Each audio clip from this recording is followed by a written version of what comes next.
उत्तर प्रदेश में स्वामी प्रसाद मौर्य जो पूर्व कैबिनेट मंत्री, उनके पार हमला होता है रायबरेली के सिविल लाइन चौराहे पर, जहां पर साफ तौर से देखने को मिलता है लगातार चीज़ें निकलती हैं, लगातार एलआईयू सहित रायबरेली का पुलिस महकमा मौजूद रहता है। तो कहीं ना कहीं इस पूरे मामले को देखा जाए तो जिस तरीके से हमला होता है तो कहीं ना कहीं लोकल इंटेलिजेंस और रायबरेली पुलिस की पोल खुलती हुई नजर आ रही, क्योंकि अगर बात की जाए तो रायबरेली के स्वामी प्रसाद मौर्य का जो कद है वो पूर्व प्रत्याशी रहे, चाहे उनके बेटे उत्कर्ष मौर्य की बात की जाए या फिर पूर्व कैबिनेट मंत्री स्वामी प्रसाद मौर्य की बात की जाए, क्योंकि उनके साथ भारी भरकम फोर्स रहती है, भारी भरकम सुरक्षा व्यवस्था रहती है।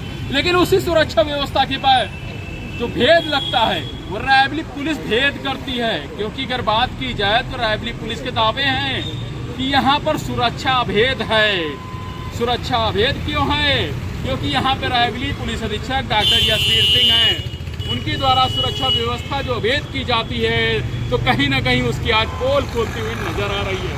हमारे साथ बात करने के लिए हिंदू युवा वाहिनी के पदाधिकारी मौजूद हैं, इनसे हम जानने का प्रयास करेंगे आखिर किस तरीके की चीज़ें सामने आ रही हैं और क्या चीज़ें सामने रही, किस तरीके का हमला हो गया। भाई देखिए, हमला नहीं हुआ, तमचियाए गए। हमला तमचिया गए, हमला नहीं है। ओहो, तमचिया दिए गए क्या? कोई मामूली पदाधिकारी है क्या जो तमचिया दिए गए? क्योंकि मामूली, जब एक चुनाव नहीं जीत पा रहे हैं तो मामूली हो गए। वो एक समय में थे, अब मामूली हैं। अगर जो सनातन धर्म के खिलाफ बोलेगा, देवी देवताओं के खिलाफ बोलेगा तो भैया इलाज तो फिर होगा ही, इलाज होता है। लेकिन जिस तरीके से पूर्व कैबिनेट मंत्री रायबरेली जिले आते हैं, अपना एक कार्यक्रम सारा होटल पे करते हैं और वहाँ पर जिस तरीके से हमला होता है तो कहीं ना कहीं जो कि सरकार की पुलिस की स्ट्रेटजी पर सवाल है,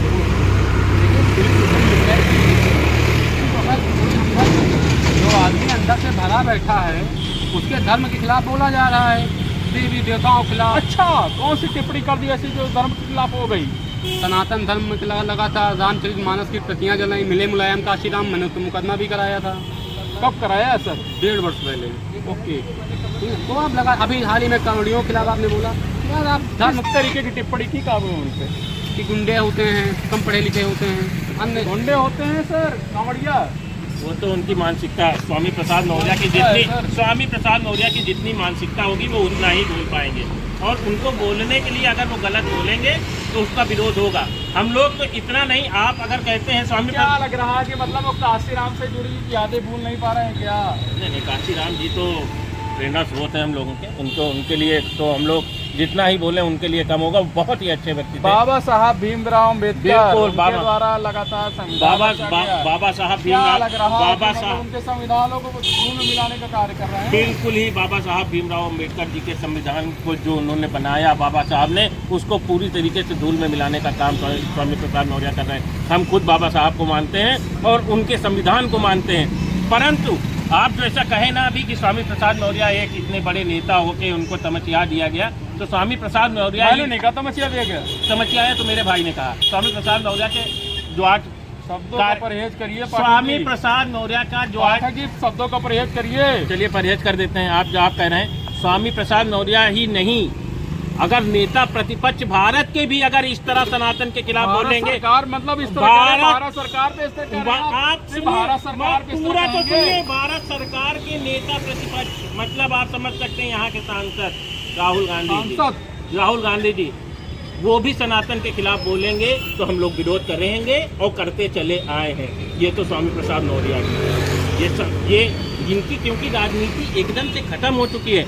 राहुल गांधी जी अब थोड़ा बहुत सुधर चुके हैं और सनातन को मानने लगे हैं। अच्छा, सुधरे हुए राहुल गांधी जी लग रहे हैं, सुधरे रायबरेली के हैं, लेकिन सुधरे हुए लग रहे हैं। सुधरे हुए, किस हद तक सुधरी है रायबरेली? नहीं, रायबरेली तो ठीक है। रायबरेली में सांसद महोदय तो कुछ करते नहीं, लेकिन सुधरी है। रायबरेली में सुधरी है, रायबरेली में सांसद महोदय तो कुछ करते नहीं। हमारी सरकार के जनप्रतिनिधि कुछ नहीं करते, सांसद नहीं करते। यहाँ के हमारे यहाँ के जनप्रतिनिधि करते हैं। हमारे यहाँ के चाहे विधायक हो, चाहे हमारे यहाँ की विधायिका आदित्य सिंह है, माननीय मंत्री जी, माननीय मंत्री जी मोहल्ले गई, उनके प्रतिनिधि जाते हैं, उनके जितने भी प्रतिनिधि हैं, उनके जितने भी मोहल्ले में मुझे प्रतिनिधि है नहीं, उनके तो 2-3 प्रतिनिधि हैं। कौन से? पानी जल भराव हर मोहल्ले में। जल भराव जहाँ होता है, मैं ये भी बताना चाहता हूँ, आप खाले में मकान बना लोगे, जहाँ जल भराव होता है वहाँ मकान बना लोगे। अब आप कह दो कि प्रयागराज में भैया कौन सा मोहल्ला ऐसा है जहाँ जल भराव की स्थिति ना हो? आप ऐसे मोहल्ले हैं? कोई भी एक मोहल्ला बताइए कहाँ पे मोहल्ले हैं? मैं अपने ही मोहल्ले में आ जाता हूँ, जिला सहकारी बैंक के पीछे रहता हूँ, वहाँ पे नाला है। इस समय की स्थिति, पहले की स्थिति यह थी, पहले सुन तो लीजिए, वही तो मैं बता रहा हूँ।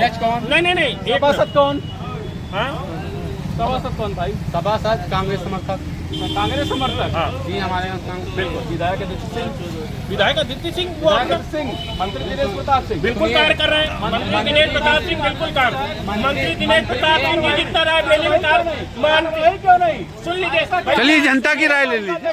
नगर पालिका अध्यक्ष मंत्री दिनेश प्रताप सिंह जी जितना कार्य कर रहे हैं उतना कार्य कोई नहीं कर रहा है रायबरेली कौन है में। भैया?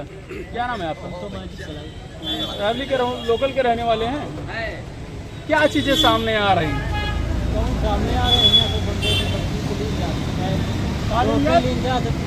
टोकन लिंगत बोलियात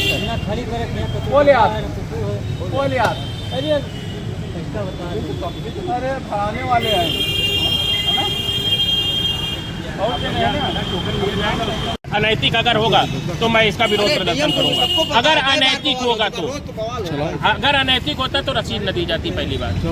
रसीद दी जा रही है, अगर होता तो ये डालडा रसीद कट रही है। हाँ, डालडा रसीद कट रही है। हाँ वही है। जब अनैतिक होगा तो मैं इसका विरोध प्रदर्शन और धरना प्रदर्शन करूंगा। ऑनलाइन 48 घंटे के भीतर आपके चैनल में ऑनलाइन है। 48 घंटे के अंदर इसका विरोध प्रदर्शन होगा। जब ऑनलाइन छोला वाला लेता है, बिल्कुल, ये देखिए ऑनलाइन छोला वाला लेता है, मेहंदी लगा के, जहाँ वो ऑनलाइन हुई है। 48 साल बेरोजगारी हूँ और मैं वचनबद्ध सभी भाइयों से हूँ बिल्कुल कि अगर मैं अध्यक्ष से और नगर पालिकाओं से बात करूँगा, यदि अनैतिक है सर देखा जाए, एक minute sir I request you, अगर देखा जाए सर, काफी दिनों से ये कोई एक प्रारंभिक समस्या नहीं है। इसमें चल रही बहुत दिनों से यहाँ पर ये लोग जो मोटर ट्रांसपोर्ट यूनियन के लोग हैं, इनके द्वारा लगातार प्रयास किया जाता है, लगातार शिकायत की जाती है, लेकिन जिस तरीके से व्यवस्थाएं सामने आ रही हैं तो कहीं ना कहीं अगर देखा जाए तो कहीं ना कहीं किसी का हस्तक्षेप जो है इसका अनैतिक होगा तो इसका निदान मुझे होगा। इस विषय में जानकारी नहीं थी। अगर ये हो रहा है और हमारे भाई का गलत हो रहा है तो मैं वचनबद्ध हूँ कि 48 घंटे के अंदर में मैं इसका निदान करवा दूंगा। और नहीं तो आज अभी मोबाइल नंबर भी देता हूँ भाई साहब को। सर अभी भी नहीं की जाएगी। बताइए आज तक कोई जांच कंफर्म हुई? किससे शिकायत की थी मैं आपने? ऑटो चलाता हूँ, मैं ऑटो ही चलाता किससे हूँ। शिकायत की थी? यो नगर पालिका वो कहते हैं कि हम जांच करके कार्यवाही की जाएगी। कोई कार्यवाही नहीं, तो डेली लिया जाता। आप भी हमारे साथ ऑटो में बैठिए, अभी रख लेंगे। मेरे तो मैं ऑटो चलाता हूँ, मेरे साथ लेकिन मुक्त भोगी हो। बता दो, चलो बता दो। मैं तो ऑटो चलाता हूँ, आप मेरे सामने बैठिए इसी समय प्रैक्टिकल कर लीजिए। आप कहाँ पे चलाते हो आप? हम यही नगर पालिका में चलाते हैं, चारों तरफ चलाते हैं। अगर क्या मांग की जाती है आपसे? बस अगर सवारी लेके हम जा रहे हैं, जैसे हम राजधानी के आगे गए, आईडी नीचे ठीक है, तो उनको 40 रुपया 50 रुपया दीजिए। और ये टैक्स नहीं है, गुंडा टैक्स खुला चल रहा है बरेली। सब जानते, कौन नहीं जानता? सरकार नहीं जानती। क्या लिया था यहाँ पे आके? जो राजघाट चौकी यहाँ पर कुछ दिए थे चुंगुंगी दिया जाता है। कहीं शिकायत की गई स्थानीय लोगों की तरह? शिकायत नहीं की गई। चुंगी ली जाती है, ये तो जानकारी है ना, ली जाती है। भाई साहब कहाँ गए?